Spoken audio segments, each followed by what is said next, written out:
Well, thank you for being here this afternoon. I'm excited about it. I enjoy teaching. That's, I think, is my call in my life is to teach. And we got the opportunity today to talk about finances a little bit about. We're going to talk two different sessions. The first one is going to be building a better budget, and the second one will be solving the mystery of credit reports. So we're going to talk about those two areas and how those will, affect the life that we can live, and on our personal lives also. If you want to have a business, how that could also affect your decision making, and also give you an idea on how to improve and how to get a better score that will give you, more benefits in this, in our economy here in the United States, especially. Okay, so we're going to start today talking about building a better budget. Now, why is it important to build a better budget? We're going to think about this phrase right here, this quote. Your ability to live the life you want is directly impacted by your ability to manage your money. And that is a really true statement. And I can say that in my own life. When I came to the United States, it was in 1996. I was born in Guatemala, grew up in Costa Rica, and came to the United States when I was already 24 years old, came to college. And, started getting credit cards and started understanding what it is to live in this economy. And I was not really good with my money. I was an international student, work 20 hours a week, getting minimum wage. And I got into a lot of financial trouble, but it didn't affect me much when I was in college. It affected me more after I got married. My wife and I got married. She was also a student at that time. We combined our credit cards and stuff like that. We started our marriage with a $10,000, 8 credit cards debt. Had a small wedding because we didn't have a lot of money. We had a $1,000 wedding, including the dress. And when you have a small wedding, you don't have a lot of guests. There's not a lot of gifts. Then you have to go back and purchase things. But anyway, we started our life that way. After she graduated in 2002 from SNU here in Oklahoma, we moved to Kansas City. I went to seminary there. Our plan was to be missionaries with our church. And the program there was 4 years for me to graduate with the master's in divinity. And our finances was not the best. She helped me a little bit creating the budget and putting our money together, but we had to handle those things. And we were not really 100% careful about it. I had to extend my program for 6 years. So if I were graduated on time, it was 2006, the peak of our economy. Everything was going well. The church would have said, hey, great, let's go. We'll send you. We'll pay you, we'll get all those benefits. But I did it 2 years later, which was 2008. And what happened in 2008? The economy came down, housing market and all the stuff. Well, I graduated, went to the church and said, hey, we're ready. And they said, we don't have any money. People are not as free with their money as they used to. So we ended up in Guatemala still as missionaries for 3 years, but as volunteers. And after 3 years, we figured out that we couldn't do it anymore that way. And that is something that when I read this, I can see that is true. And you probably have your own stories on how the ability that you have to manage your money has affected the way that you can live. The dreams, the vacations that you want to take, the trips you want to have, the house that you want to live in, the business that you want to start. All those dreams will be affected by this. So we're going to be talking about this. And one of the first things we have to talk about is, budgeting. And budgeting sometimes sounds like, somebody put it like a medieval torture, device kind of thing, something that will like strap you around and it's just going to pull you and it's going to be uncomfortable. But actually, budget is not necessarily something that will stop you from doing what you want. It's actually going to be more like what we describe as a spending plan. So we talk about a spending plan, not as a budget necessarily. It's just basically the same thing, but we use in different terms. Because the spending plan just gives us the idea that we are going to plan how we're going to spend our money. And some of the difficulties that we have when we do that is that concept, the concept of the budget. How are we going to move from that to the next? So why do we want a budget? Because we want to achieve our goals, whatever goals we have. Either, your career, like in our case was to be missionaries, your vacation, going to Hawaii or going to Ireland, or having a business. What is your goal? What is your goal in life? You have to start that. So that's important to budget. You're going to use your money more efficiently, and you're also going to become financially secure. So that are the three things. Now, there are some rules that we have to follow when you start budgeting, and that's like the main thing you have to set. If this doesn't apply in your budget, you're doing it wrong. Doesn't matter how well you put it on a spreadsheet or a paper or whatever. Is that your expenses have to be less than your income. Okay? It's a really simple rule. But your expenses have to be less than your income. Because what happens is, if you spend more money than what you're getting in, what's happening? You're getting into debt. So, and debt that's the modern, strapping device, that torture device that will hold you around and will give you stress and will stop you from doing what you want. Now, what are some of the obstacles we have when we start budgeting? Some of the obstacles are easy to procrastinate, and that's a really easy one for me. I'm going to do it later. I'm tired today. Now, I still have to wait for my credit card, or have to wait for this, or, I'm going to pay for that. But procrastination, just putting it off for later. Another one is feeling that there's never enough money. You never have enough money to do the things that you want. So one time I was teaching a class, and this lady said, oh, I don't have any money, so why would I budget? And I said, well, you get some money. I mean, you don't just live out of the air. You have to have some money. So that's whatever you have right now is what you need to start using as your basis for the budget. You have problems confronting your decisions from the past. My parents have, for a long time, my mom thought that they were doing really well with our finances. And one day, she opens the mail and finds this credit card from my dad that was like $20,000. And she freaked out about it, But then when she tried to talk to my dad was like, I don't want to talk about it. I don't want to talk about it. I don't want to talk about it, And eventually they went back in there, and they just realized that he was just not managing the money well. He's a pastor, a minister, and he was paying a lot of stuff for the church, but not getting the refunds. So they were actually paying the bill for the church. And that was like something that for many years. So confronting that was something that was hard for him to do. But once they did it, then they were able to start working on a plan to get out of that debt. Your goals are overwhelming. Right now, my wife and I are trying to set up a goal for her to go back to school. When I was telling you about it, it's $100 an hour credit. So that's $2,400 for one class.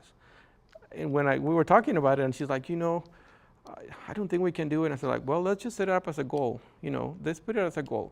It's not going to be next year. It's not going to be next month that you're going to start with this. It's going to be a while, but let's just set it up as a goal. But for her, it's like, is this so big, so expensive, that she's like, I don't even want to think about it. I don't want to do that. Another one is your fear of lifestyle changes. And that's a big one. People who have hobbies, or have addictions, or have, certain things that they like to do that cost money, then, somebody who goes and gambles a lot, stopping that is a lifestyle change, or doesn't it have to be something bad. Sometimes it's just the way that we are used to going out and, eating out. A lot of people do that. A lot of their money in their budget goes into eating out for many different reasons. And that is a lifestyle change. You have to learn to cook, or you have to learn to, plan your meals and stuff like that. So after we talk about these things, we have to understand one thing. The budgeting, or creating a spending plan, it's always going to outweigh the disadvantages of not having one. The advantages of the budget, doesn't matter how difficult it might look, how difficult it might be, how life-changing it's going to be, it's always going to be better than not doing it. Okay, so let's keep going. We're going to talk about your, the way that the money that we spend, it's not money that you spend today. I mean, it's money that you spend today, but the repercussions of that, it's going to have a long-term, in this table we have, for example, if you were able to save $30,000 for 10 years with a 6% annual, annual increase on that, in 10 years you could have almost $100,000. Or if you were doing 90,000, 30 years, 20 years, depending, that's the different amounts, and you can see them there. How the money can grow in your investments, but at the same time, I just see it the other way. If I spend $30,000 or spend a certain amount of money, if you want to just think about a little bit, if we make it only $30 instead of $30,000, you take the three numbers, that's about $395 that you're spending of your future money. Does that make sense? What I'm saying is $30 you spend today. If you would have just put that into a savings account or an investment account, it would have made $395. That is a lot of money, So sometimes we just think about it. It's like, well, how much is it costing me today? But we're not thinking about how much my decision of this amount of money that I'm spending today is actually costing me on my future. And that's where the spending plan comes into place. And we talk about the budget. It needs to be something that will help us achieve our goals. So when you start creating a budget, the first thing you have to do is know where you're going. If I tell you right now, let's go on a road trip, what's the first question you're going to ask me? Where? Exactly. Where are we going? Well, we're going to Tulsa. And then what's the next question you're going to ask me? Okay, what are we going to do there? How are we going to get there? How are we going to get there?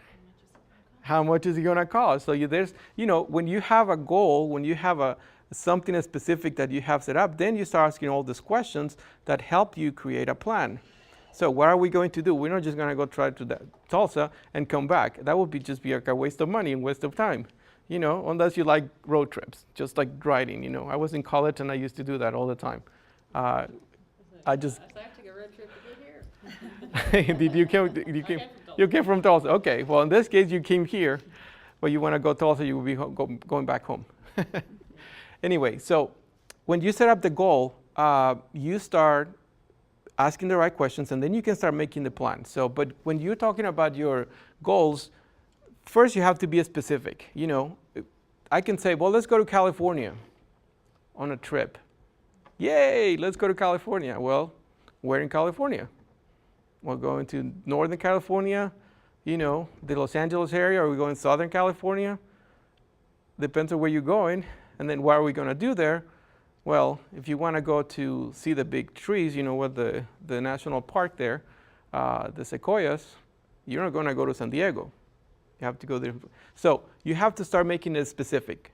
And also you're going to start putting in not just a specific goal, but then you're going to set up, okay, how much is this going to cost me? How much is this goal? I'm going to go on a vacation.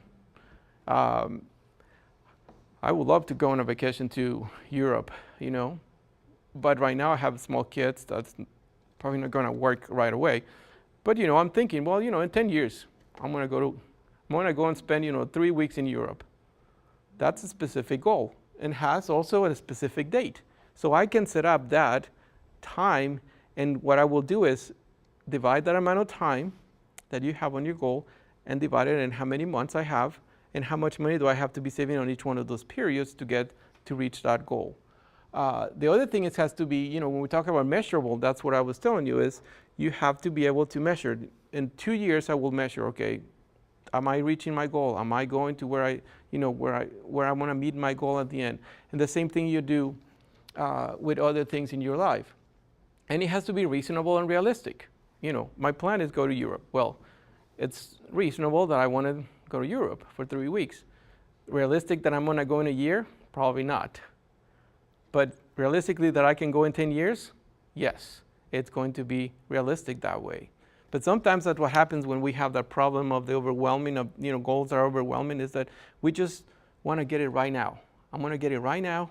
And, we just don't plan ahead a lot of times, and we just pay with a credit card or get into debt, and then we ended up paying later on more for that than if we would have waited.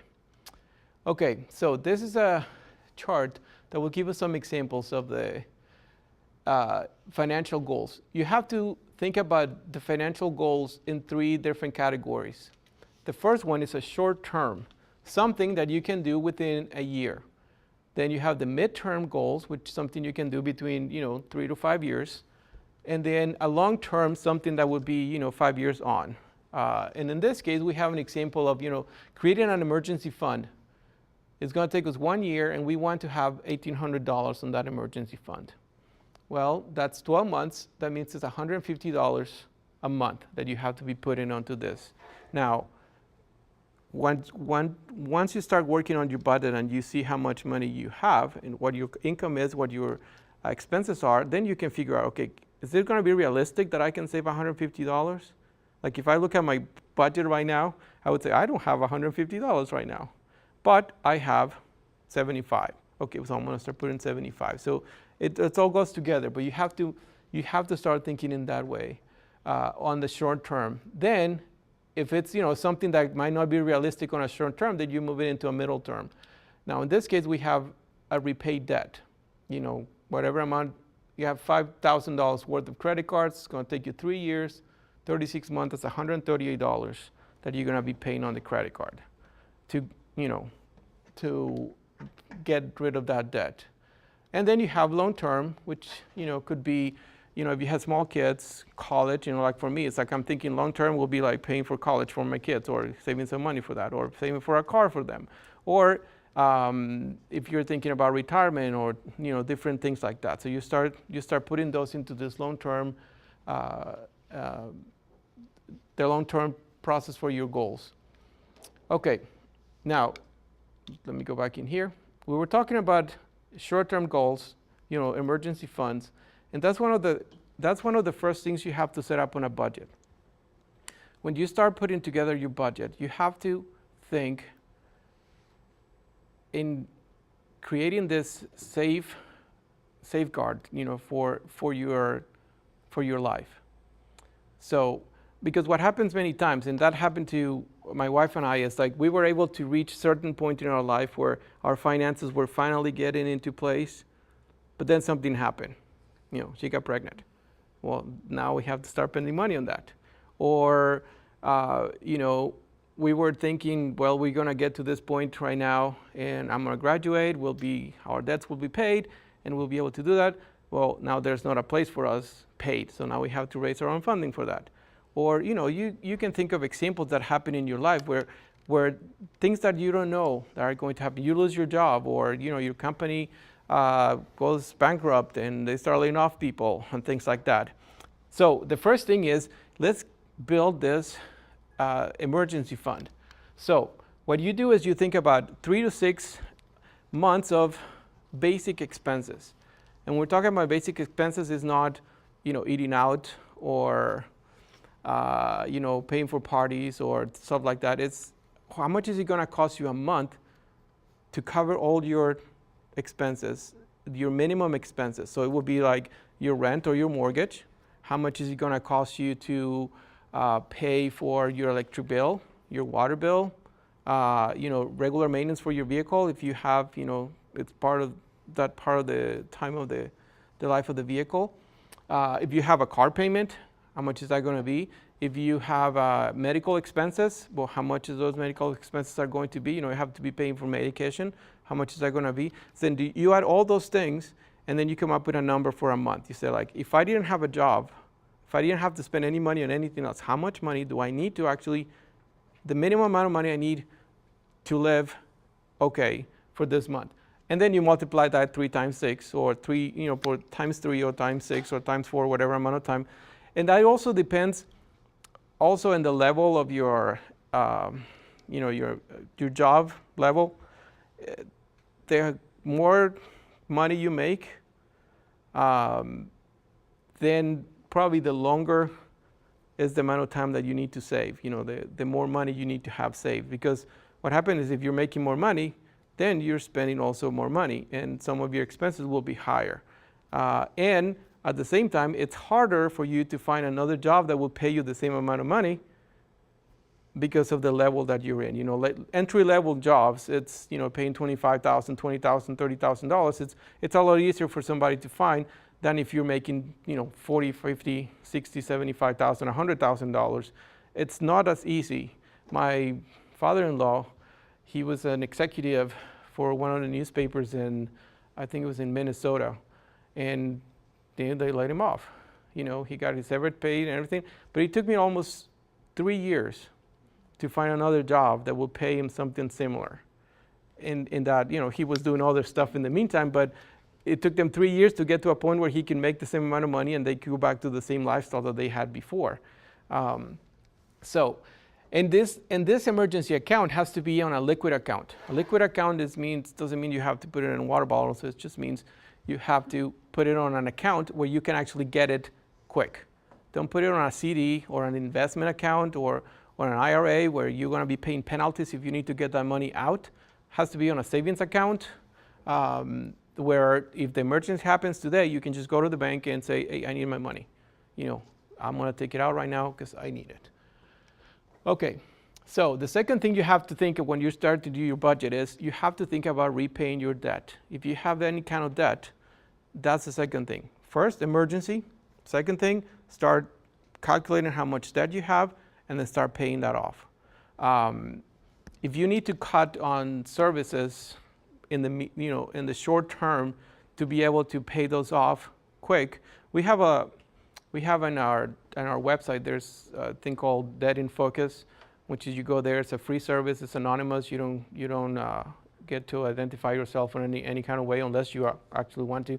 But you put all your information for your credit cards, your bills, your income, and all this different information, and then it creates this plan for you. It's a plan that will tell you how much debt.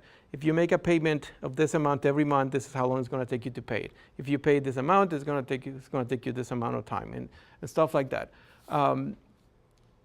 And we get a lot of questions from people, put all their information and they get, $20,000 in debt, and they say like, what can I do?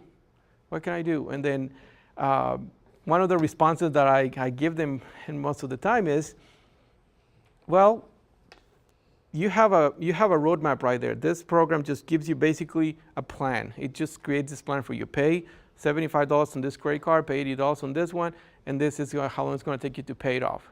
A lot of people want to get rid of the debt like right now. Hey, I want to get it paid in 6 months. Well, unless you stop eating, you might be able to do that. But I say like that, debt is like gaining weight. You can gain it really fast, but it takes a lot of work and a lot of time to take it off. I was about 25 pounds lighter when I came from Guatemala in November, and they told me like you get the Tinker 20, they call them, So in the first 6 months of working at Tinker, I gained 20 pounds, and it's taking me a long time to get it off, But I have to have a plan for that. Anyway, so that's the thing about the debt. It's like it's not something that is going to take you just a short amount of time unless you come up with unless somehow you get a lot of money right away that you can put into the debt, but it has to be included in your plan. A lot of people will put it at the end. Well, let's pay all the bills first, or let's do all the stuff that we want to do and see how much money we have left to pay the credit card. And they still eating out, they still buying clothes, they're still doing all these different things that are using that money that they could be using to getting out of debt.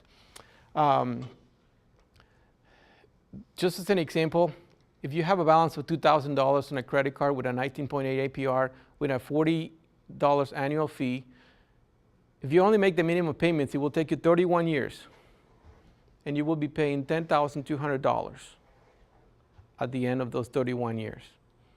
So that is expensive, and we don't sometimes see that. Now there's legislation, with the new statements that there's actually, if you have seen those, that it tells you that if you make the minimum payment, it's going to take you this amount of time to pay it off. So we cannot say we don't know anymore. It's there, plain view for us to see. So start planning on that, on paying debt. Okay. When you're thinking about this, also think about the future. And a budget is emergency for if something happens right now in the present, or sometime in the short term or whatever. Then you start paying debt to get rid of all that past stuff. But then you have to start thinking, okay, my future, this is a long-term thing. How much money am I going to have when I'm at the age where I'm not going to have an income anymore? And you have to start thinking of that. So that's part of the budget. Is the third thing you have to include in there is this retirement, either an IRA, a 401k, or whatever kind of retirement program you have. And one of the things about this is that when it comes to long-term investments, you have to think that the more secure your money is going to be, the less gain you're going to have. So if you put all your money into savings account that pays you 1% or 2% interest, you're going to make a lot less money than if you put it in the market, which is higher risk, but the return is greater too. I was looking at a table the other day that the market in the last 10 years has been probably about 12% on gain, on investments. I mean, that's really great number for your investment. But also, another thing that happens when you start thinking about retirement, it helps you with your taxable income. Your pre-tax dollars are starting to get interest. And I don't know if you get employer matching for your contributions to your retirement accounts. I know that we have that at Tinker. I'm just kind of waiting for them to actually allow me to do that, because it's just free money, It's free money that somebody else is giving me. Okay, so let's go back again. The first thing is start emergency fund. Second thing, start paying debt. And the third thing is start thinking on your future, okay? It's kind of like backwards, I can see myself a few years ago thinking this order, and this will be like at the bottom of my list, like, retirement. I don't have to think about it in a few years from now. Well, no, I have to think about it right now, because as we saw on that table, the less money that I put right now, the less money I'm going to have in the future. Okay, so let's start saving now. And that's the other thing. You have 3 different kinds of savings. One is the emergency saving. The second thing is the retirement saving. And the third kind of saving that you have to include in your budget is your goal saving. Okay, so if you want to have a vacation, you have to start putting money into that savings account. If you want to save for a car or for a down payment, or if you want to save for, I don't know, Christmas, stuff like that, just make sure that you keep track of those future expenses that you can start saving now, and it will avoid the use of credit cards or credit in the future, okay? Think about it this way. You are an essential expense.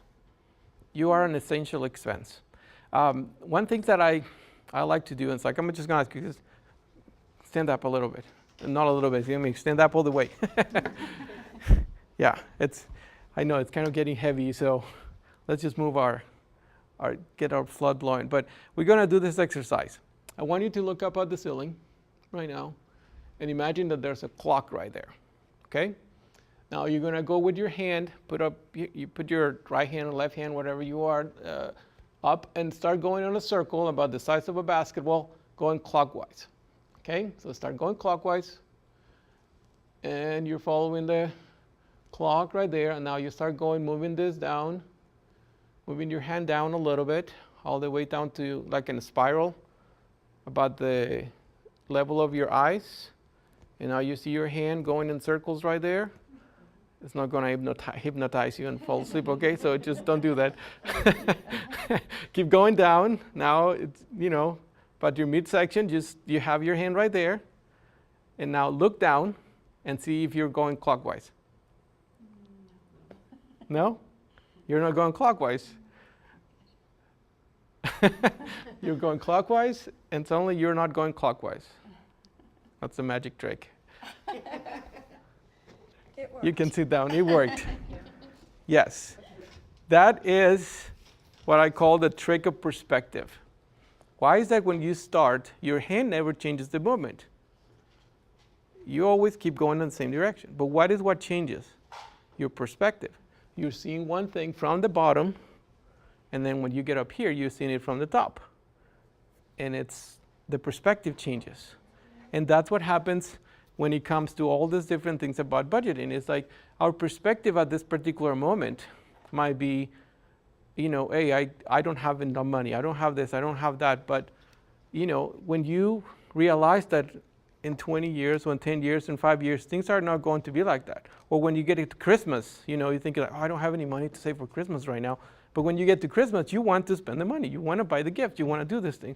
So it's important to put that in perspective and say, hey, I don't want to be going the opposite direction when I get there. I might be going backwards right now, but at the end, I'm going to be going the right way. Okay? So you're an essential expense, and think about it. And that's concerning your fulfillment of your goals. Okay, track where it goes. That's the next part of a budget is you have to know where your money is going. And for that, there's a sheet right here, this weekly tracking. Is that my phone? Yes, sorry. There's a weekly tracking sheet that you can use. And this is just an exercise you can do for a week, or if you want to do it for 2 weeks or 3 weeks. Some of the categories in a budget that are the most underestimated are your random purchases. You go to the vending machine, you buy Coke, or I like to buy the big iced tea at McDonald's, or you just go out to eat lunch here. Eating out is another thing that people, if you ask people, say like, do you spend a lot of money in eating out? No, I don't. But if you keep adding that, then you'll realize how much money. The other one is groceries. How much money you spend in groceries, especially if you go hungry when you go shopping. You don't do that. In entertainment, that's the other one that a lot of people underestimate. So when you start putting together a budget, it works better if you know exactly how much money you're spending. So in order to learn that, well, you have to keep track of it. You cannot just guess. It's a guesstimate. That doesn't count for a budget because it's just going to mess up your budget. So you can use something like this if you want to use your phone or if you want to keep your computer, anything. But this little piece of paper right here is just like a tracking thing. And the idea is every day you start writing down. It's like Weight Watchers kind of thing, Weight Watchers for financial things. Keep track of your point. Is there an app for that? I don't know if there's an app for that, but I'm assuming you can find one.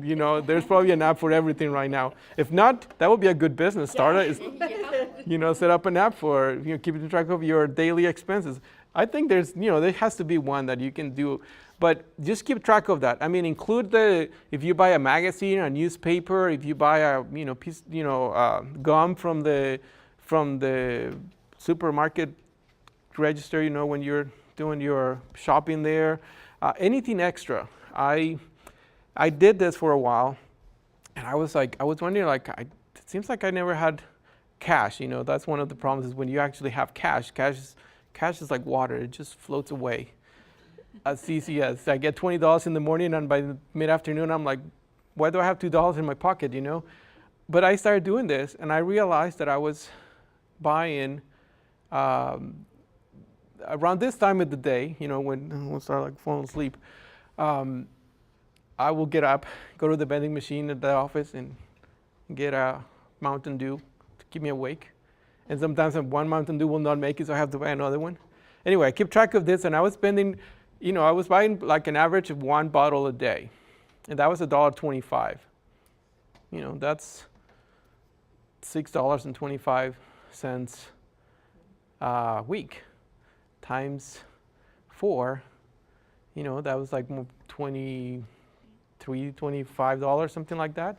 Anyway, I was spending a lot of money just in drinks that I could have gone to the supermarket, buy this case and keep it in my refrigerator and just take one with me. That's what I did. I bought this box of 24 cans. It was a lot cheaper. But that's just the kind of thing you have to keep track. So when you start in track of that, you want to write it all down, because that's the best way to remember things. I don't know if you know that, but the best memory is in your hand. That's the best memory. Keep receipts. Use checks or debit cards. Don't, cash. We're talking about that. It just flows away. Monitor ATM use. And use and expect, tracking. That's what she was asking me about, if there's an app in there, or if there's. I'm looking. You're looking? Okay. If you find one, then you can let us know.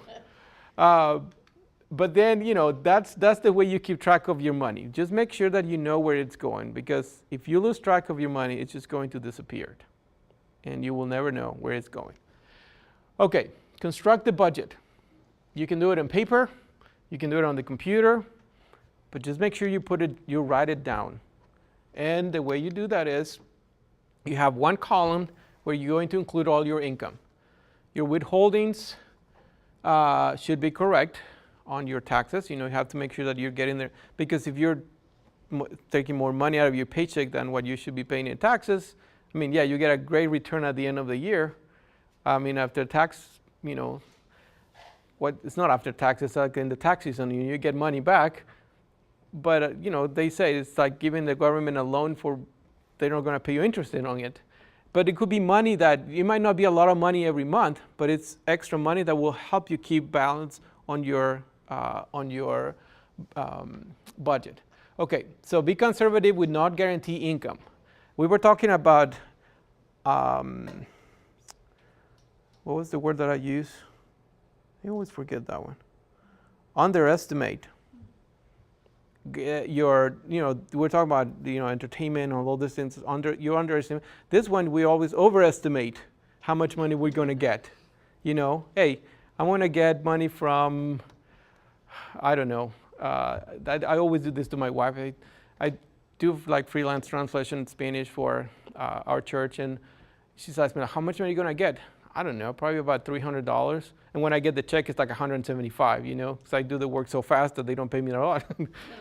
I'm so good at it that yeah, exactly, I have to slow down. But, but she's counting on 300, and when we get it, it's like, well, where do we going to come up with the 125? So make sure that you at least be conservative with those amounts. If you're going to be working overtime, if you're going to be getting bonuses, fluctuating income, commissions, or seasonal work, stuff like that. You have to make sure that you write down numbers that will help you. So that's the first column. Then you put on the second column your current and proposed. And that is, actually, if you want to look at this paper right here, this handout, sorry.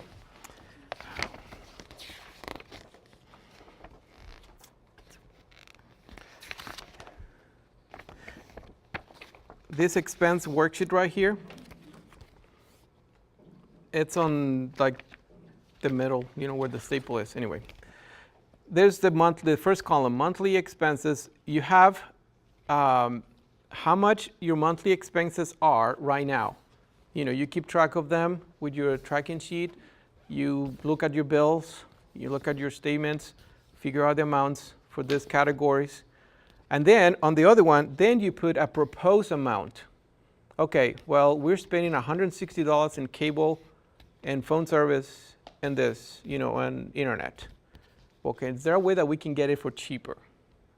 Do we actually need to be paying $160 for all this, premium channels that we're not watching? Huh? Get rid of it. Yeah, get rid of it. I've had to learn to live without it myself. So, and that's, that's one of the things. So you will put in here, well, $160 is my actual charge. I'm going to make it $0. I'm not going to pay for it. So I'm going to make it. Or if you say, well, we're spending too much money eating out. We have spent $300 eating out this month, or an average, kind of thing. Because there's a lot of people who do that. We're just going to keep it down to $100. It doesn't mean you have to actually stop doing it, but you just can reduce that. And then you add the two columns, and at the end you get a total. of your balance. It's on the next page is where you put the totals right here. So in that way you will see a difference. That last column with the difference is how much extra money, if you stick to the budget, you can squeeze out of your income to save, to pay your debts, and to put for your future retirement. So that's the way that you will work with the budget. And then this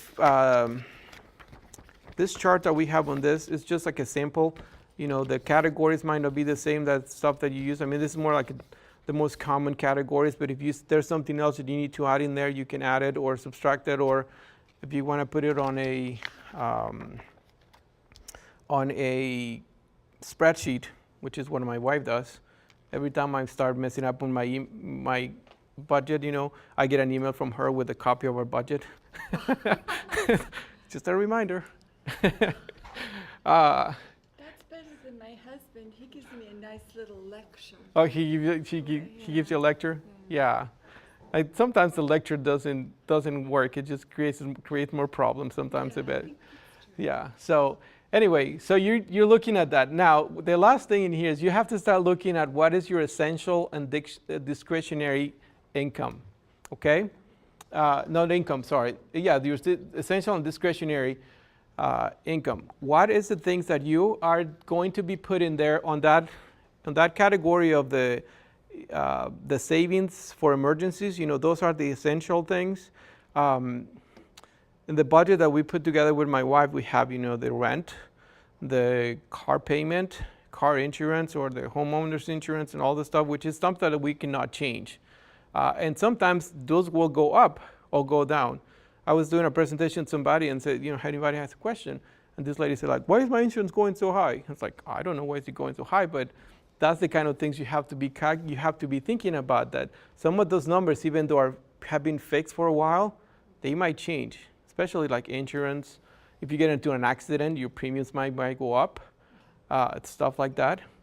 But then you have the discretionary things, the things that you can vary, the things that you can change a little bit, and you can tweak them a little bit for periods of time.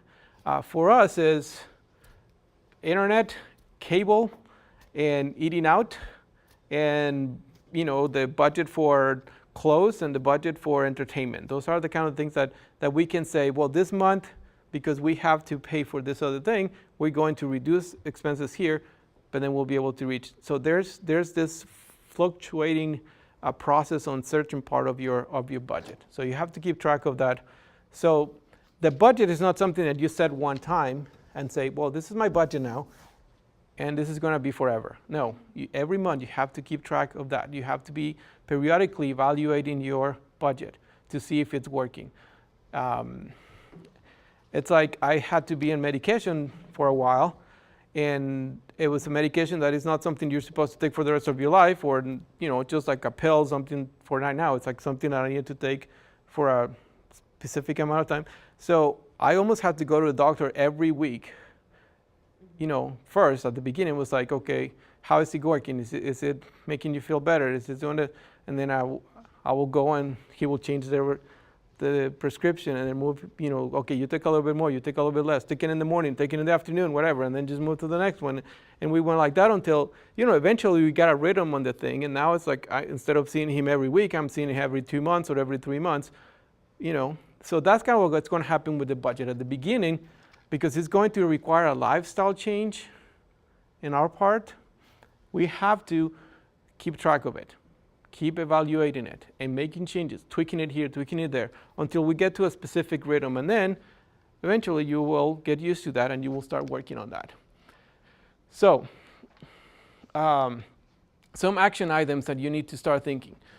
If your budget is not working, if you come up with all these numbers and you put it on the nice little table and graphs and all the stuff that you're going to present to your family for the new family budget, if at the end you have no money or you're in the red, well, you have to do something. You cannot live like that. So 2 things. You can increase your income or you can decrease your expenses. Those are the 2 things that you can do. Increasing your income means you're working overtime. You're going to be putting in a garage sale. There's a lot of money in our garage that, could be used to pay debt. That if you pay debt faster, then you have that money that you've been paying on that debt, you can use it to balance your budget. You can, I don't know, just do different things to make money. My mom is an expert on that. She just figures something out. They're, as I said, they're ministers in a church, and what she does is she makes this. She calls them ice creams, but I just call them like frozen fruit smoothies. Little bags, and she makes the fruit, and then she takes them to church every activity. She just brings this cooler to church and sends them for like 50 cents, and she has, made sometimes $30, $40, $50 in one weekend on activities at the church. Huh? Well, she just puts makes them bananas or peaches. Just put them in the blender, mix them up and then put them in the freezer and freeze them. There's like little plastic bags. Just tie a knot on the top. You will see it's a Hispanic thing. A lot of Hispanics do that. She learned that in Guatemala.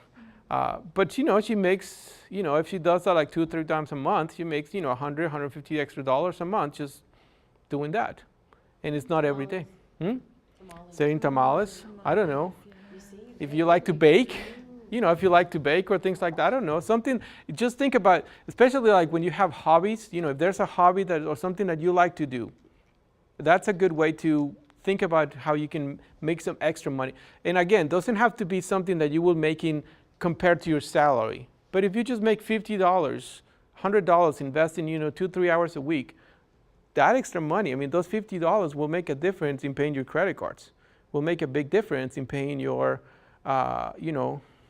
your debts, or just putting money into saving for that trip that you want to do, or for the vacation that you want to take. So, always when you're thinking about this, never forget your goals. Don't put your goals in the back burner. Oh, well, we have, yes, this month we might not be able to save as much as we had planned, but we're going to try to catch up in the future, when we don't have this. Okay, so now you have to be careful about some of the things, which is what we call the budget busters. And that one of them is debt. Debt is going to bust your budget. I like saying that. If you keep spending more money than you're making, then that's going to, eventually put you in the red. You can probably spend some money this month, but you're not paid all of it. Eventually, you're gonna either max your credit card, or put a limit on your credit availability, and then you won't be able to get the things that you want later. So stop charging, seek lower interest rate, and consolidate payments. If you have a lot of different accounts, try to figure out if you can get a loan with a smaller amount. Okay, another budget buster is spending. Money choices. This one is, I call it the Walmart aisle syndrome. I don't know if you've ever done this, but I went to Walmart the other day. I got an iPhone and stuff like that, and I like to listen to music, NPR actually. I put it in the bathroom, and I walk between the bathroom and the room, and I had to be carrying my phone. It's really hard to do that, carrying your phone from one room to the other to keep listening. And I thought, I'm just going to get a little set of speakers. I'm going to listen to, put it in the bathroom or put it in my bedroom, and I can listen to anywhere. So I went to Walmart to get a $10 set of speakers. Well, you get to the aisle where there's all the electronics. So you're standing there looking at the $10 set of speakers. But right next to it is the $14.99 that has a little bit more power, just a little bit bigger, and has a little, sitting station for the iPhone. That's pretty cool. It's only $5 more. But right next to it is the one that has an alarm clock. It's the same thing, but has an alarm. Oh man, that's really great. But right next to it is the one that has a remote control. It's about $29.99 by this time. And I can still look at the $10 one, but it doesn't look that pretty anymore. Anyway, I keep going like this down the aisle. Eventually, when I walked to the cash register, I was working with a $100 sound system for the iPhone, And it was like this pretty cool thing. And I was just walking there, and I'm like, what am I doing? I don't have $100 to pay for this. And it was like, so I just went back and put it back in there, and then walked to the $10 ones, and I don't want the $10 one anymore. I want that one. So I just went and grabbed it and walked again to. I was like, I don't have $100. Well, I have a credit card. Now, but my wife is going to find out. She's going to be mad at me. No, put it back. Anyway, I did that about 3 times, and eventually, on the last time I was walking to the register, I said like, okay, I don't have money to buy this. I don't know why I just set on doing this. And then I decided, I'm not going to buy it. I'm going to save for it. So I'm going to save $100. When I have $100, I'll come back for the sound system. And I put it in there, looked at it again, so like, I'll be back for you, and then walked away. And walked out of Walmart. Anyway, I started saving, and I saved $100. But by the time I actually saved the $100, I didn't want that anymore, because I figured out a cheaper way to do what I needed, which was I went to the kitchen. I heard this on a program. They do like random stuff. But anyway, you can have a cup, like a mug, stick your phone down, and the acoustics of the mug, the enclosement just makes this, resonates. The sound goes up, like at twice as loud as it is if it's just the phone. And so I got a mug this big, put it in the bathroom, and set my phone in there. And every morning, that's what I do. I just put it in there, and I listened between it doesn't cost me anything except going to the kitchen and getting a mug. And it's $100. We spend it on something else. We were able to pay a little bit more on our credit card that month. But, I actually had to get some set of tires for my car, so that was part of that. But anyway, but that's what happens is when you're spending money, you have to think, do I really need this right now? Do I really need it? Do I need it now? Or can I wait? Or, really, I can get a mug for free and don't pay $100. Yeah, it would look nice to have that in there, but it's not something that I need. And so, spending. So be careful what you're spending. Careful about that. Keep track of your spending. And the next thing is to stay motivated. Visualize success. Stay organized. I mean, when I was looking at that, I didn't buy it at the end, but I kept looking at that. I pictured that in my head. I imagine it on my headboard, right there. That was my thing with the sound system, and just being from the bathroom, just going like this, turning up the volume and all the stuff. I was visualizing the success. When am I going to get it there? Or imagine yourself in Ireland. Hey, want to be doing this, doing that, take pictures, going to the internet and start getting yourself excited about looking at all the sites you're going to see. Stay organized, be realistic, monitor progress, expect setbacks, and reward yourself along the way. Budgets don't have to be a drag. They can be fun. You can. It's another part of the budget is you also have to budget a little bit for the things you like to do. Don't go overboard on that, but always plan on the things when you are setting up your budget. So what are you going to do now? Is something you can do about your budget in the next 3 months, the next year? Draw up a milestone calendar. That's a funny thing. My kids, every time we're going to do something with them, they're always asking, like, when are we going to get there? When are we going to get there? How long is it going to be? How many days are left? We make this change of paper, with how many days are left. So every night they just get to rip one. And then every time they ask, look at the chain. So that's kind of like the idea is just put reminders for yourself of things, had a friend that he wanted to go on a vacation to, I think it was like Spain, I think is where he ended up going. Yeah, it was Spain. But, he was saving for that. And he kept putting like pictures of Spain in the refrigerator and in his computer. Everywhere he could just see like this thing and getting the flag and getting all excited about it, And those things will help you. Have patience. Success doesn't happen overnight, but over time. Okay? And then the last thing I was going to talk about in this section right here, because we're supposed to be done by 3:30? Okay. 4. Okay. This one right here is something that it's just going to help you. It's online courses or online classes you can take for free through balance track. If you have an account with Tinker, that's a free service that we provide, but this is more different topics. If you have issues about basic investment, want to buy a car, financial first aid if you have really in financial trouble. If you want to talk a little bit more about what is the psychology of spending, why is that we spend money, or why is that we do the things we do, things like that. There's all these different topics you can actually take online, and they're free. You don't have to pay for that, and it's just good information. So that's something that we provide, and you will have it available. So let's just take a break. Is that okay? Let's keep going with the next one, the next presentation. And this one is talking about credit. So this is solving the mystery of credit reports. I was going to ask you who has seen the credit report lately? Yeah, lately. Not lately? Okay, good. Well, credit reports are just, something I learned when I came to the United States. Then that's something I learned after I had gotten into all this financial trouble, is that, for example, in Guatemala, where I was born, my family's from there, in the context in which we were living in the church, everybody knew my dad. They knew if I said Giovanni Monterosso, everybody knew who we were talking about.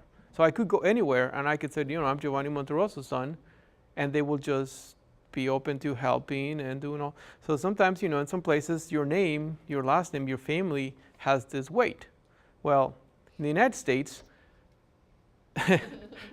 your credit score, your credit report is basically your identity when it comes to financial issues. Your financial relationship with banks, lenders, or whatever. They will, even sometimes with your employers. I don't know. When I started working for Tinker, they pull out my credit report to see and when I was doing the interviews, I was told that there were a lot of other good candidates, but they didn't qualify because they had really bad credit. And that was something that they considered when they were hiring. So the credit reports, the credit information, and the formulas they use to come up with a number are really important. So it's important for us to understand what is the credit report and who has access to our credit report and how the credit report gets put together and what does that number mean, So we're going to start talking about this. There are three major credit bureaus: Experian, TransUnion, and Equifax. And the credit card or credit information is reported to these agencies. These agencies are basically, they just collect the information and they put it together in a specific format and then give it out to the businesses that request it. So if we have any kind of financial relationship with any creditor or company, the services, they will be reporting. Not all of them report to the three bureaus, There's stuff that could show up in one of your credit reports from one bureau. It might not be on the other two, or sometimes will be in two and not in the one. And all of these three are regulated by the Federal Trade Commission. So all the rules that they have to follow come from this federal organization. How do you obtain your credit report? That's one of the questions that we ask. Who actually get access to your credit report? Well, if you go ask for a loan, the bank or the lender is going to request your credit report. Not anybody. I cannot just call and say, hey, I want Victoria Armstrong's credit report. Can you give me that information? No, I have to have a relationship with these companies as a business to do that.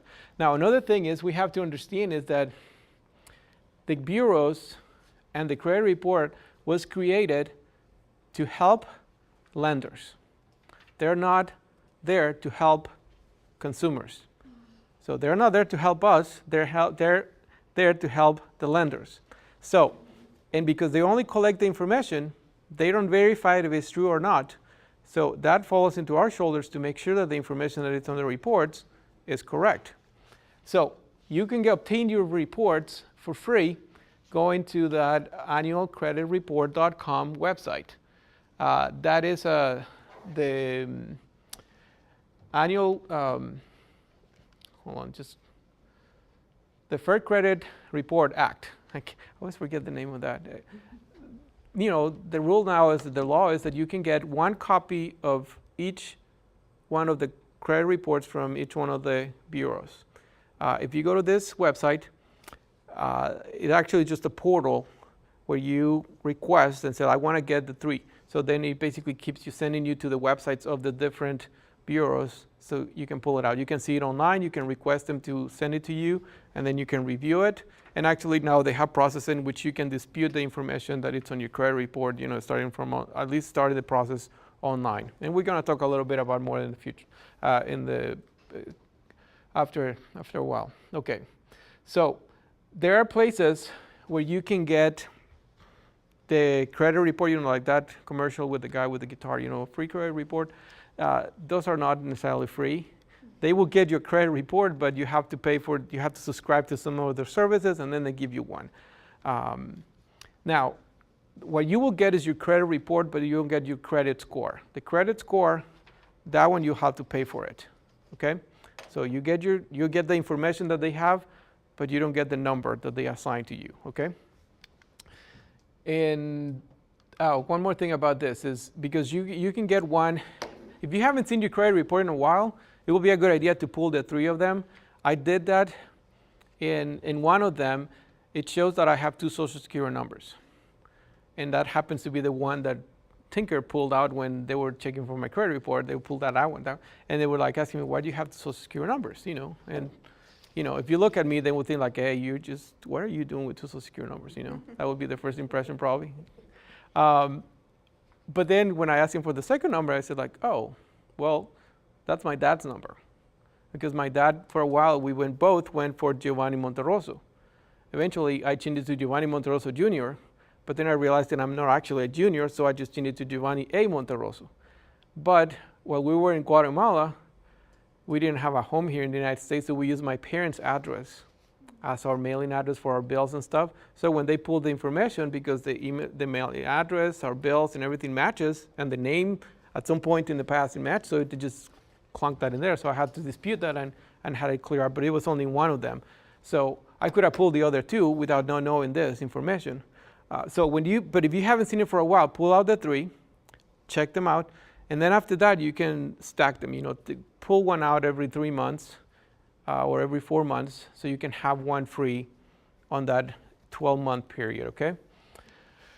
Okay, so the Fair Credit Report Act basically it states that you must be told the information that it's against you. So if you go ask for a loan or and they deny you for whatever reason, you have to get a copy of the report and know exactly why is that they are denying you the credit.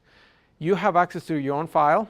You can get it for free or you can pay for it, but you have access to the file. It used to be you couldn't get that information that easily, but now you can. You can dispute inaccuracies. Outdated information must be removed out of your file, and access to your file is limited, which means not anybody can just get it. Okay, only people that are having a reason to ask for your credit. If you're applying for a loan, if you're applying for a job, things like that, that's the only reason that they can access your credit. Now, how long will information stay on your report? Well, positive information will stay there unlimited. Will be there forever. Negative information will be 7 years from when it was first reported. So, if you start getting behind on your bills, on your credit card payment, and they put you you're 30 days late or 60 days late, that 30 days late, even though you paid off 5 days later and it was current and everything, that will stay there. Every time you look at your report, it will show that at some point in time you were 30 days late on this bill. After 7 years, that kind of history just gets out of the report. Chapter 7 bankruptcies are reported for 10 years, and collections accounts are 7 years from the date of charge-off. So what that means is when you're not charged of this, if you are late on your bill 30 days, 60 days, 90 days, 120 days, 150 days, 180 days, after 6 months, the companies cannot keep that debt in their financial books, so they have to write it off. Well, from that point when it was write off, it would be 7 years. It's not from the first day that you actually started going late. It's from the moment that that account got into write off, then it will be reported 7 years from that date. So, any questions so far? No, everything is clear as a credit report. Okay, let's keep going. Okay, so the credit scoring. That's another part of the what happens with your credit. It's you get all this information. The bureaus get it all together, and then they use this formula. This company, FICO, Fair Isaac's company, they gather those information, they put it into this formula, and it comes up with a number. And its score ranges between 300 and 850. So the greater the number, the less risky you are for lenders. The lower your number, there's a higher risk that you are going to default on your loans. Now, another thing that we have to understand about this, even though it's considered, like a measure of your financial character, the number, it might not reflect the reality, because there's a lot of good people that fall into bad times, and they have, sickness, they have an accident, they have things like that happen, and they, while they're working through that process, they get late behind on one payment or another, or stuff like that, or the thing that happens with the houses, with the housing market, where people were just in a bad place because of the way that they were pushed into this purchase, and then it just affected them in a way that their score might go down. So just because you have a low score doesn't actually mean you're a bad person. It's just something that when you are applying for credit, sometimes because you have the right to know, then you can go back and say, hey, you know what? I know that my record says this, but this is the reasons why it happened. I was applying for a car loan the other day through Bank of America, which is where we have our account, where we had our account. Now I have a Tinker. But I was applying for that car loan just because I was shopping for different rates. And they called me and they said, hey, you have on your record, it says that you have that you pay your mortgage. We had bought a house when my wife, but the time when we were trying to sell it is when we moved to Guatemala, which was 2008, and within a few months our house was like worth way less than what we owed. So we ended up doing a short sale on the house, and the bank reported that this was paid for less the amount that was agreed upon. They put that statement on item. So they were asking me, it's like, what happened? So I said, this is what happened. I explained to them. It's like, oh, okay, no problem. He said, no problem. So he just finished up and finished the calculations and said, like, okay, you've been approved for this amount of money, whatever. So, so sometimes, depends on what happened. You have a right to, dispute those things. You have a right to talk about it. It's not just a blank decision. But anyway, what you're scoring, what happens is, it's based on the information that is on your report. So if there's negative information on your report, it will affect your score. If it's positive information, it's going to affect your score anyway. The factors that affect your score is, the first one is payment history. That's 35%. It's like almost a little bit over a third of your credit score is based on how do you pay your bills. Do you pay them on time? Do you pay them late? How do you pay them? They want to know that you are responsible enough to pay your bills. Second part is another third, almost a third, is debt to credit ratios. What that means is, if you have $10,000 worth of credit available to you, and you have a $2,000 balance, that's a 20% ratio. You have used only 20% of the available credit, but that's a good thing. Now, if you have $88,000 there, that means you are at 80%. and that's not so good because you're maxing out your credit available. Okay, so that's the thing is that you have to be looking, and it's not just credit cards. It's, if you have a credit line with your house, because you have some equity in your house and you have a credit line with that, they will consider that. If you have car payments, kind of loans, stuff like that, they will just consider that also. How much, but I'm sorry, not car payments, it's any kind of revolving credit that you have available, okay? Revolving credit. Okay, the other thing is your length of credit history. How long have you had your accounts open? And they said that the very average millionaire in the United States, or no, not the average millionaire, that's for a different presentation, sorry. It's the average person with a high, did I push a button? Okay, with the highest scores, 800 plus, they have an average of accounts with an average of 19 years of age. So the people that have a longer history, and one of the things we talk about it in this aspect is, when you are taking advantage of lower rates or those rates where you get the offer, 0% interest for this amount of time on this new credit card. So you apply for the credit card, you transfer your balances, you get a lower interest rate for a certain amount of time. But then, you had that other credit card for 10 years. And then because you open this new one, then you say I don't need two. So you cancel that old credit card and then you start going with a new one. Well, that basically just chopped off all your 10 years of history of your credit for this formula, and it just starts you with a new one. So if you only had it for 3 months, then that's 3 months of history that they're going to consider for that, not the other ones. So it's a good idea to keep the number of credit cards to a minimum and just try to keep them as long as possible, and keep them in good standing, because that will affect. It's only 15%. It's not that, like a great piece of the pie, but it's something that could affect. The other one is new credit. How many times have you applied for credit in the, recently, in the short past? I don't know. Anyway, so now one thing I have to think about this is if you apply for the same kind of credit in a period of 30 days, for example, a loan, when I was doing the car loan, I was applying, I applied for Tinker, applied for Bank of America, and applied for other 2 places to see which will give me the best rate, that doesn't count as 4,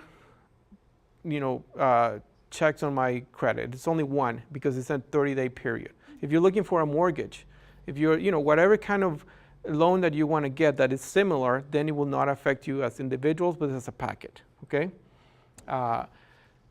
Now, credit cards, that will still affect you because that's not, you're just shopping for options to buy more stuff, not non-secured loans, Okay, the other one is your types of credit use. They want to see that you are able to handle credit cards, unsecured loans, that you can handle secure loans like a car payment, that you can, if you have a mortgage, that's another different kind of payment. They just divide the different kinds of ways that you can actually borrow money. They just want to know that you can handle those. If you only have credit cards, it's just one aspect of, different credits. So, and again, that's just a 10%, so it doesn't affect it that much, but it just helps to, doesn't mean you have to go and get one of each, but it just means that it's part of that formula. So, any questions in relation to this? I have a question. Okay, what if you have a credit card and you close it? You have a balance, but you close it and you say, okay, from here on out, I'm not going to charge anymore. I want to close my account, but I'm going to pay it off. How does that affect you? Well, it depends because you'll have to figure out what the agreement is with the creditor. I mean, if they just consider the account closed and they just asking you, but you close the account now, you have to pay the full balance. Then, if you don't pay the full balance by your next, whatever the next statement is, they're going to report it as on a closed account that still has a balance. Now, if you, what I would say is if you just plan on paying it off, do what like some people do, like they stick in a block of ice and stick it in the fridge or cut it off. I mean, don't have it available for you to use, but leave it open until you pay it off. And then just keep it there because because it's a positive thing. It's not going to affect you in a negative way on your credit. And at the same time, you will maintain that credit history. Even if it's just a zero balance, it will still be open and showing us as a, something that has been defaulted on. But if you close it, then that's what you have to figure out what agreement you made with your, with the credit card company to see if they will give you time to pay it off without reporting it, or if you're going to have to be paying the full balance at that particular time. Okay, does that make sense? Okay. Any other questions? No? Yes. If you have paid off your mortgage, Uh-huh. so you don't have a house payment anymore, is that still a positive on your credit report? Yeah, it is because it'll be showing on your credit report. It will show as, you had a mortgage and you paid off as agreed. And that's a positive information that will remain in there. So, yeah. Doesn't mean you have to go get another mortgage to have it, Yeah. So. Can you repeat your questions, please? Oh, yes. If you have a mortgage and you already paid off, is it going to affect negatively your Or positive? positive your report or your score? Thank you. No problem. Okay, let's see. Okay, now how can you improve your score? Well, you look at this thing right here, and then you can start thinking, well, the major thing that you can do is start paying constantly and consistently on your bills. Don't get behind. That's a 35% of your credit score that will be affected. So pay bills on time. Second thing, limit the number of open accounts, because the more accounts you have open, the more credit you're going to have available. And that's also another thing that that credit ratio is, if you have a $30,000 credit available, if I'm going to lend you money, and I see that you have 10 different credit cards or different accounts, and you have the option of at any point go out and buy a bunch of stuff and get $20,000 worth of stuff, not that you're going to go and furnish your house or something, but if you get into an accident or, things like that. Well, whenever it's time for you to start paying your bills, how likely is that you're actually going to pay my bill, my account? So that's part of the thing is don't have a lot of open accounts, because the more creditors you have, the less likely is that if you owe, a lot of money to a lot of people, it's less likely that you're going to be paying me first. You're going to be paying the other guys first, in case you get in trouble. Do not transfer balances frequently. Why would that be a bad thing? Because then you have to be asking for credit. You have to be opening new accounts, and and then it's going to affect you right here on your new credit, that percentage right there. So,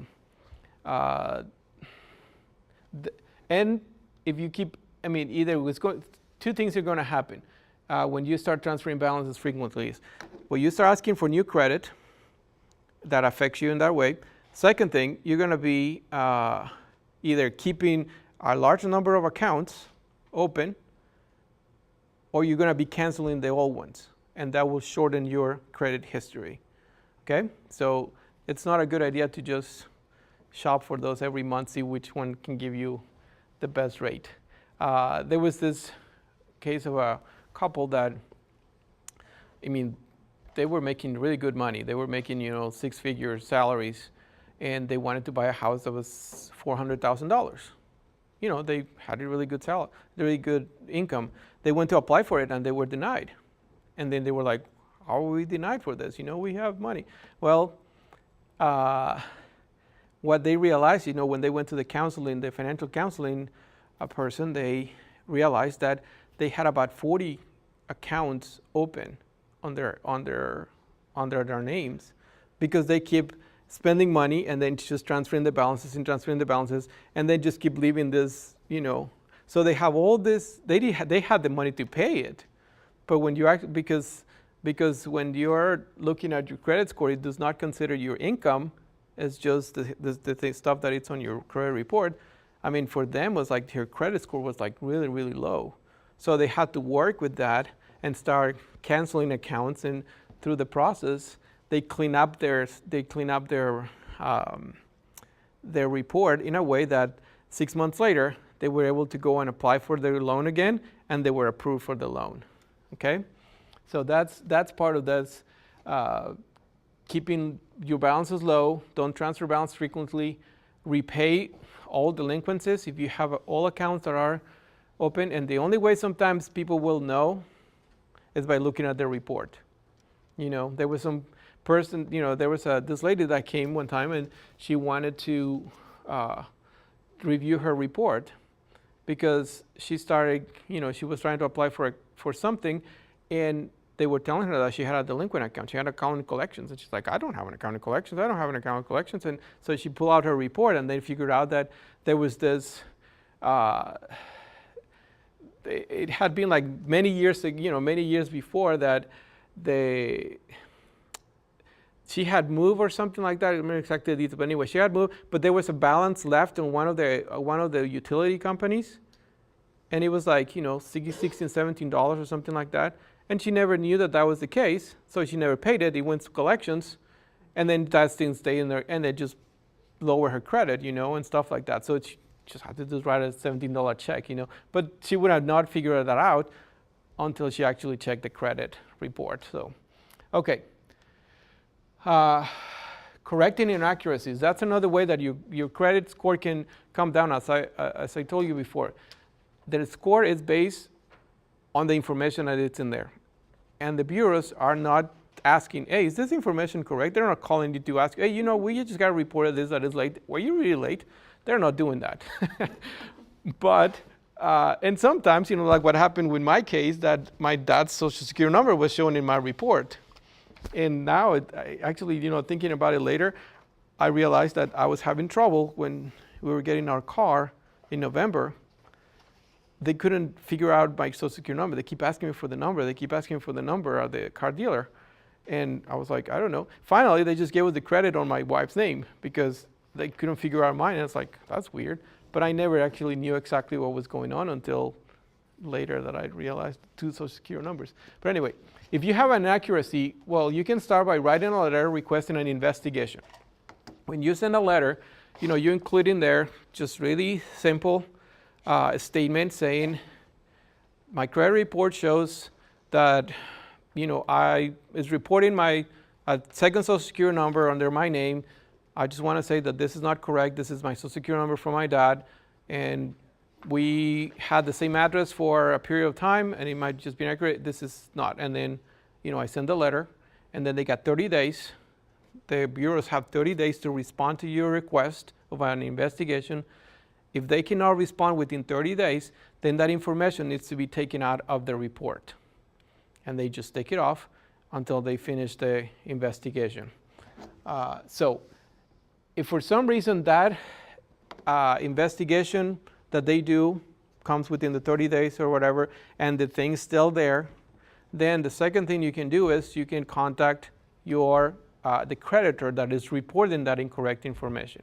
Like in my case, I didn't have any problem because, I just have to explain that. But for example, if they're showing up that you have a past due account or account in collections from something that you already know that you paid, and you have the receipts and you have the check where it shows that you paid it on time and all this stuff, then you can call the creditor and dispute that with them and say, please report that to the bureau so they have the correct information. And then, whenever they report again, that should correct your information. If somehow it doesn't happen that way, you can place a dispute on your file, which means you have a 100-word statement that you can write. Like I could write on the bank where they put in there, that's what the bank did. They put, this account was not paid, and as agreed. I could have put in there like, well, it was in 2008 when the house market went down, and we contacted the bank several times, and they never took our offers, and finally, we had to do it, and then just explaining why. So the next time somebody pulls out my report, they can read that, but at the same time, they can read my side of the story. anything that you send by mail, keep copies of everything you sent. If you send a letter, if you send copies of your, copies of the checks or the receipts that show that you had paid and all those different things, and send them certified mail, so you have a receipt when the information got to the bureau, and then you can prove, yes, you received it this time and somebody signed for it, and that's what it is. Okay, any questions? No? Everything is clear. I'm such a good teacher. Okay, beware of credit repair. This is a warning about those companies that offer to help you repair your credit. And they will say, hey, we're going to jump your credit score to this amount or whatever. Well, this is what happened. These companies, it's an industry that is not regulated. So anybody can do it. I can just go there in a corner and put a sign saying like, hey, repair credit. And I've seen those, the garden things that you put on the corners. I've seen those in there. And every time I look at them, I just want to call them and say like, hey, stop scamming people. Because a lot of cases, what they do, the process that they follow is they flood the bureaus with letters, and what they will be doing is disputing everything on your credit report. If it's a good information, if it's correct, if it's incorrect, they just dispute everything. And what happens is that the bureau has 30 days to respond to those things. So if they don't have time to investigate all of those things, then they have to take it off of their report. So what they will do is, well, at some point, if the bureau is not able to do that, they can pull a report while all the stuff is off, that it's clean, that it's good, and then they will show you that. And if they ask for a credit score at that particular time, it will come up with a credit score high, because your credit score is not a number that is filed somewhere where somebody asks you for your credit score. It's just they just pull this number and say, okay, this is your number right here. No, the credit score is, because it's based on a formula, it changes.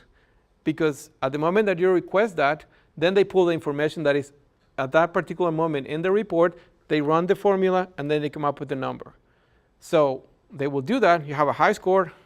But what happens is later on, the credit bureau keeps doing their investigation, and then, this is correct. Go back in there.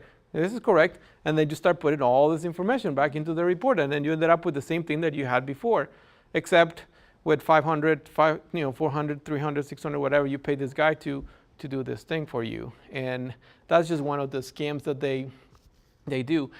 And one of the things we would like to say is credit repair companies cannot legally do anything. You cannot do it for yourself. If they do anything that seems to be too good to be true, it's because it is. Another thing that they do is they will set you up with a total new identity, which means they will get you a tax ID. You have your social security number, and then you can also get a tax ID number.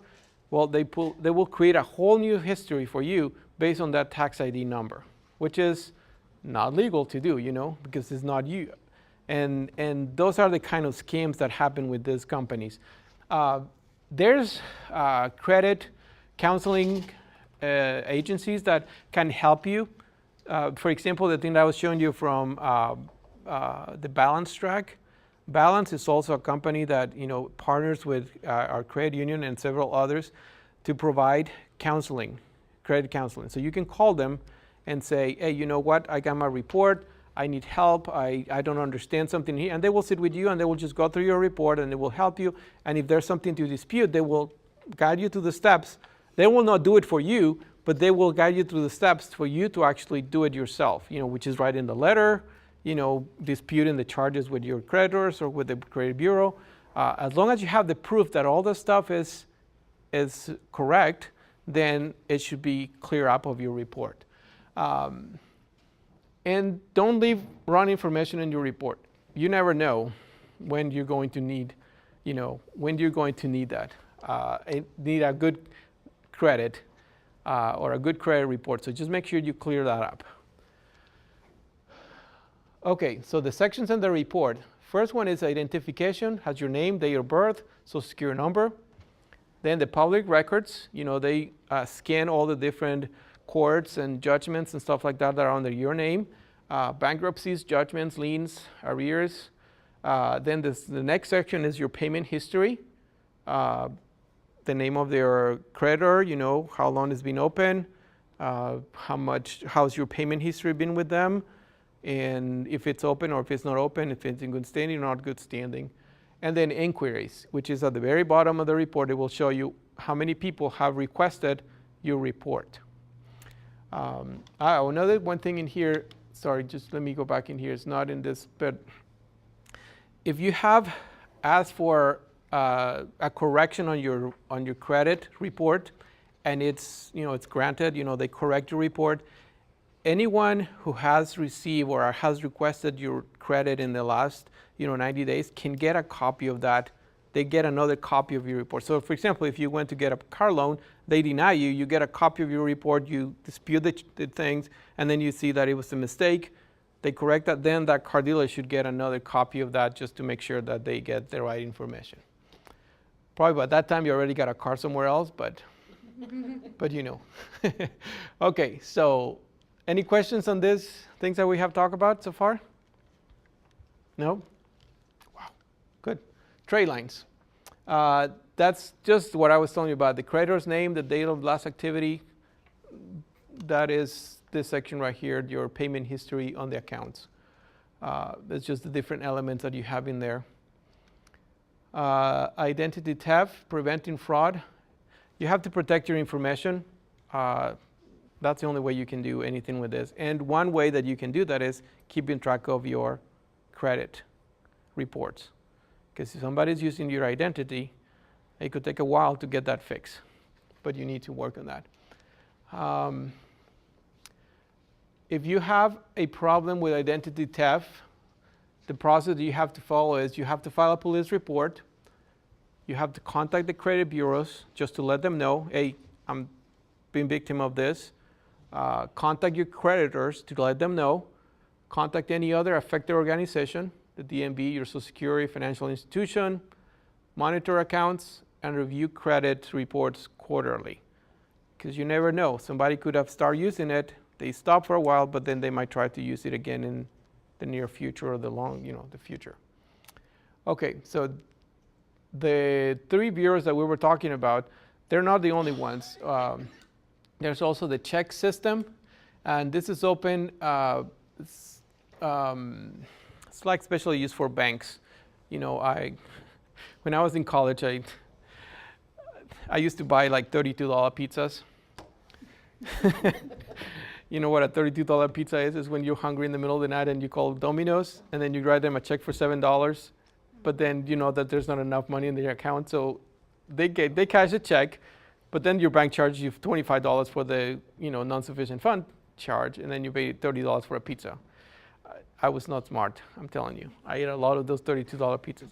But what happened was that when I, at some point, I had to go. My parents were living in Amarillo, Texas at that time, so I moved from Oklahoma. I went for the summer to Amarillo. When I tried to go back, I had a really large account with the school. They said, like, you cannot come back this semester. You have to pay down your balance. So I went back to Amarillo. And anyway, at that point, in the previous semester, I had accumulated about $42 in the negative on my bank account in Oklahoma. And it was a Bank of Bethany, but anyway.